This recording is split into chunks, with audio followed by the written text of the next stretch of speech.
Hey hey!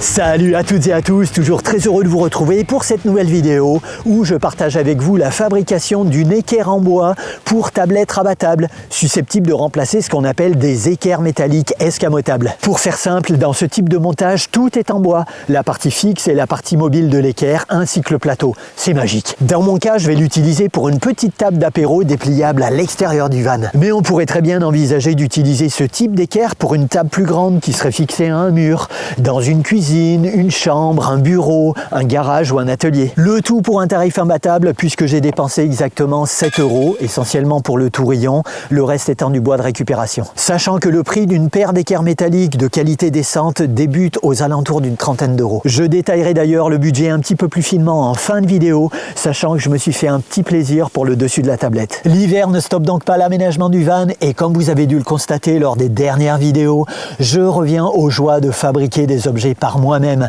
qui apportent par la suite tellement de satisfaction quand on les utilise. Bon bah allez hop, petit cri de guerre, vamos al trabajo!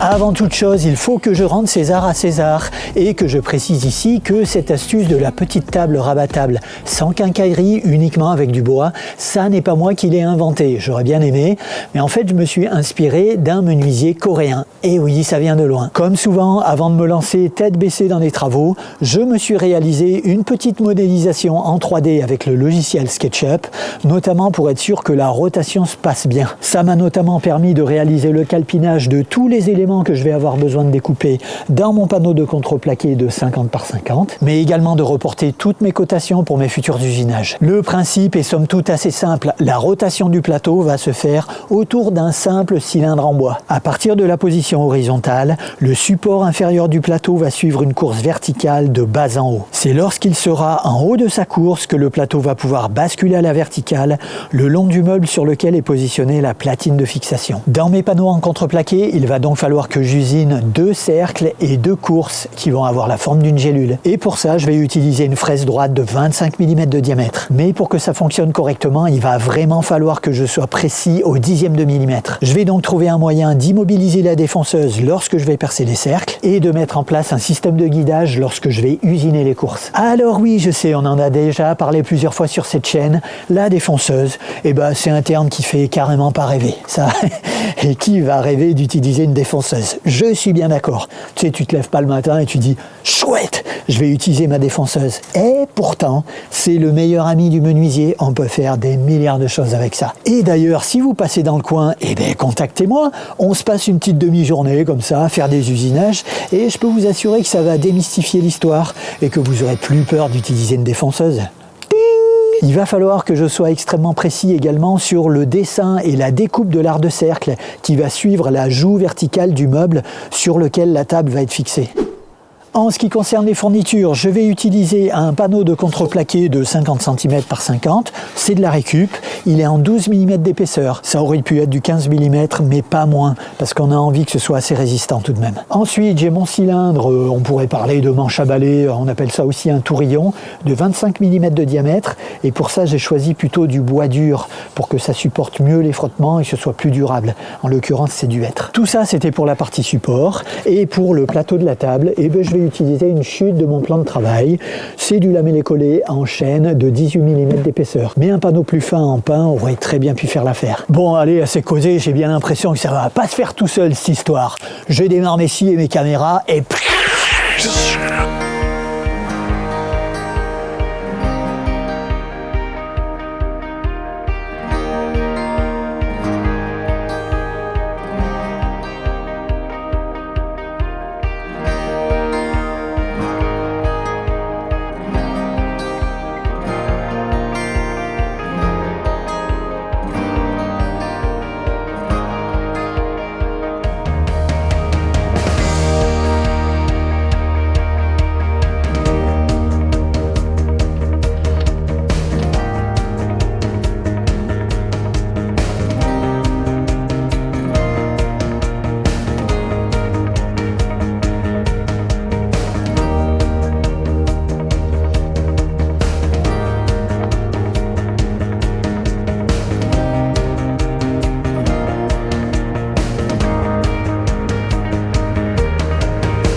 Avant d'effectuer l'assemblage final, j'ai préparé le plateau de la table que j'ai poncé finement au 120 puis au 180 et je vais me faire un petit plaisir parce que je vais faire imprimer ici le logo de Manuka. Ça va être muy bien, muy caliente. Et du coup, je l'emmène à une société spécialisée qui va m'effectuer l'impression sur le bois directement. J'avais le choix entre gravure et impression, mais je me suis dit que finalement, ce serait peut-être pas mal d'avoir un petit peu de couleur. Par contre, j'ai bien respecté les recommandations, un ponçage fin au 180. Donc là, j'ai un état de surface qui est vraiment impeccable. C'est lisse comme une peau de bébé. J'aurais aimé pouvoir faire un petit reportage pendant que l'impression se fait et pouvoir filmer aussi le procédé d'impression. Malheureusement, je ne pourrais pas vous recommander cette entreprise parce qu'elle ne travaille que avec de la clientèle professionnelle. Ils ont fait une petite exception pour moi. Bon, je vais vite me mettre en route parce qu'il commence à pleuvoir. Franchement, cette pluie, on commence à en avoir un petit peu jusque-là, hein. Ça, c'était un hiver très pluvieux. Bon bah voilà, je viens d'arriver sur place, j'ai plus qu'à stationner. Je vais bien emballer ma petite planche dans du plastique parce qu'il pleut des cordes. Et puis j'aurai la réponse, je pense, dans quelques jours. Aïe, j'ai trop hâte. Bon, bah voilà, super. Très sympa au niveau de l'accueil, c'est vraiment des professionnels, ils ont l'habitude de faire de la PLV, des supports de communication sur les lieux de vente, vraiment sur tout type de matériaux, du plastique, du bois, etc. Donc j'ai hâte de voir ce que ça donne, en principe dans 2 jours. Et puis après, il faudra que je fasse un traitement au vernis. Alors il faudra que je prenne surtout un vernis à base aqueuse et surtout poncer faiblement entre chaque couche pour pas enlever le visuel forcément, même s'il y aura une couche de peinture un petit peu conséquente. Voilà, j'ai trop hâte. Je vous reprends très bientôt pour la suite. Bon, me voilà de retour. 2 jours après, avec le soleil en plus. Oh, c'est magnifique, ma che bello. Look at this. Look at this. Bon, super content. Franchement, le rendu est très sympa. Eh bien, retour maison maintenant. Je vais mettre mes petites couches de vernis. Je pense que je vais en mettre 3 avec un ponçage fin entre chaque pour être sûr de ne pas dégrader le visuel. Nice!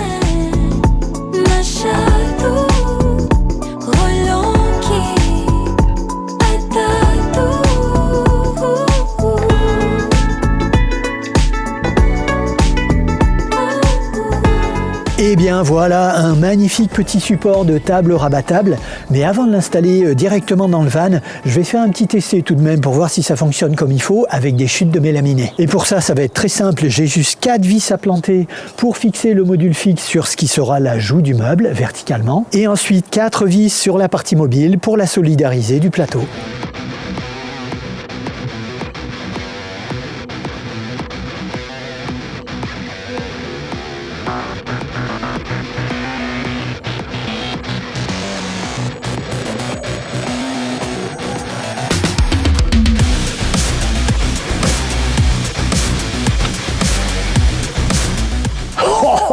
Trop content, ça a marché du premier coup et sans résistance.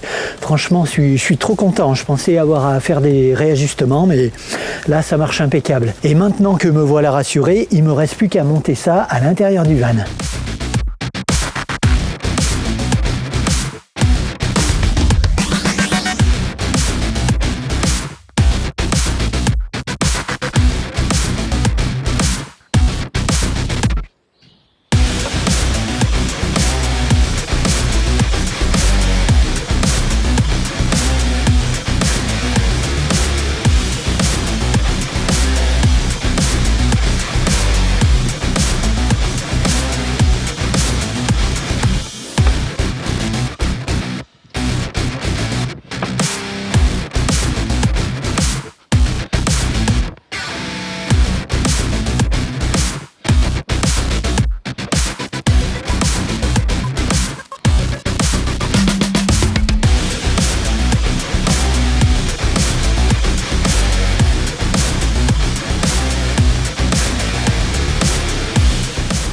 Avant de clôturer, je reviens juste une petite minute un petit peu plus finement sur le budget.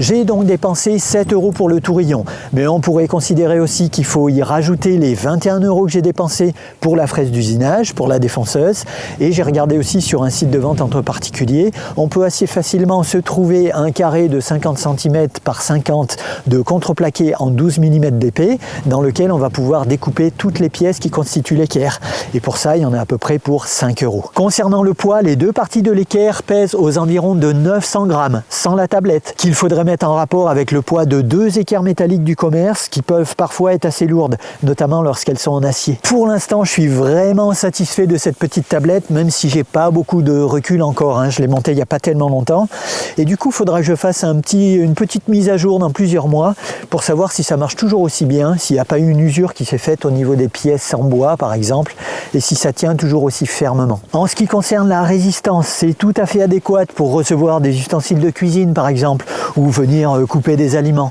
Par contre, bien évidemment, on ne viendra pas s'asseoir dessus, c'est pas fait pour ça. Je suis aussi satisfait après coup de bien avoir pris en compte les 12 cm de la partie mobile sous la tablette, ce qui me permet d'être toujours en capacité de fermer la porte coulissante, ce qui n'est pas complètement anodin tout de même. Et à l'inverse, j'ai bien pris la peine de vérifier que je suis toujours en capacité d'atteindre la poignée de l'intérieur pour ouvrir le coulissant. L'un des inconvénients qu'on pourrait trouver à cette équerre, c'est qu'elle est un petit peu massive tout de même, mais ça m'inquiète pas trop parce que de toute façon cette place jusqu'à présent j'en faisais rien, mais je pourrais aussi envisager d'utiliser l'espace qui se trouve sous la tablette pour mettre des filets par exemple, pour conserver une paire de chaussures ou deux. Et j'ai bien sûr vérifié aussi que la tablette, une fois fermée, ne constitue pas une gêne pour rentrer ou sortir du van. En fait, ça se passe comme avant. Pas de différence. Et vous, au fait, dans votre van, est-ce que vous avez installé aussi une petite tablette extérieure? Et avec quel système? Le temps est venu pour moi de clôturer cette vidéo. J'espère que ça vous a plu, peut-être inspiré. Le petit pouce, ça fait toujours plaisir. N'hésitez pas à m'écrire un petit commentaire auquel je répondrai avec grand plaisir. Vous pouvez partager le lien de cette vidéo. Vous pouvez booster la vidéo pour qu'elle soit un petit peu plus mise en avant. Et puis, je serai très heureux d'accueillir de nouveaux abonnés EES. Et puis, en attendant, je vous dis, n'oubliez pas de kiffer la life. On se reparle très bientôt. Talk soon! Bah, dis donc, ce serait pas l'heure de mon petit goûter? Bah, j'ai l'impression que je vais me faire couler un petit café, moi.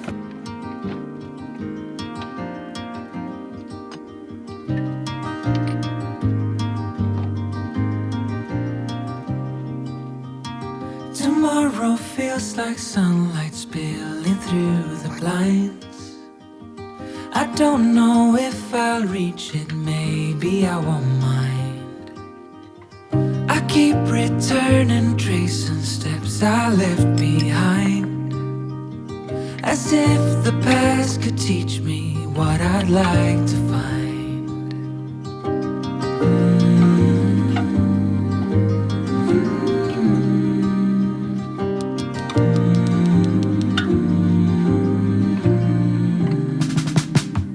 The morning moves in colors soft across the floor.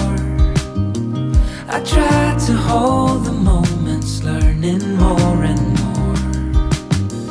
The lightest touch from you is all I can afford, and hope that what I give is something you can adore. And all this time I wonder, am I getting closer to you, getting closer to you? After all this time, have you made up your mind?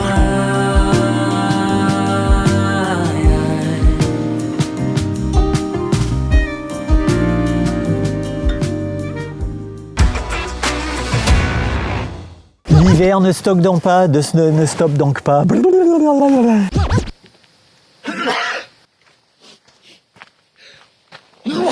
L'hiver ne stocke donc pas.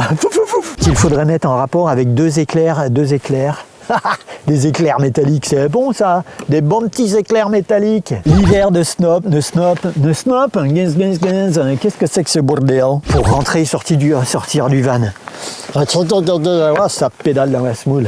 On se la refait. Et qui par la suite apporte tant de satisfaction, de satisfaction. Ça me rappelle un aliment pour chat, ça. En tous les cas, moi j'ai bien hâte que le printemps revienne parce que je me verrais bien là au soleil en train de prendre une petite binge là sur ma petite tablette. Je me vois bien en train de picorer mes petites cahuètes là. Vous les imaginez les cahuètes? Elles sont là juste sur bord là. Je me dis il y a aussi un avantage d'avoir mis le logo sur la tablette parce que imagine dans quelques années j'ai un début de sénilité, je suis là comment il s'appelle mon van? Et là j'arrive, bah oui il s'appelle Manuka. C'est bien fait tout de même, c'est incroyable. C'est marqué dessus, c'est comme le port salut quoi.